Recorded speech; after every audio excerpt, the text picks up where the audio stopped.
G2G প্রক্রিয়ায় আশানুরূপ কর্মী পাঠানো না যাওয়ায় এবার মালয়েশিয়ার প্রস্তাবের প্রেক্ষিতে বেসরকারি খাতকে সম্পৃক্ত করে G2G+ সমঝোতা স্মারক সই করল বাংলাদেশ।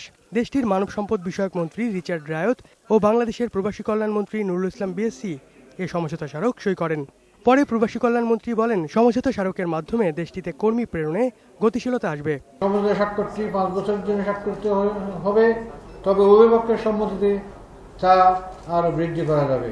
আমরা আশা করছি যে শীঘ্রই বাংলাদেশ থেকে রোজগারের কর্মী মালয়েশিয়ায় কর্মসংস্থানের সৃষ্টি হবে এবং এই দেশ থেকে আমরা অনেক কর্মী পাঠাতে সক্ষম হব।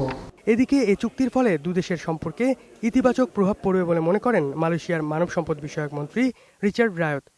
I strongly believe this MOU, which both of us have just signed, will equally benefit employers, workers, as well as both the government. তবে মালয়েশিয়ার মানব সম্পদ বিষয়ক মন্ত্রী বলেন, সম্পূর্ণ স্বচ্ছ প্রক্রিয়ার মধ্যে দিয়েই কর্মী নেবে তারা। জামান মণ্ডল, 21 টেলিভিশন, ঢাকা।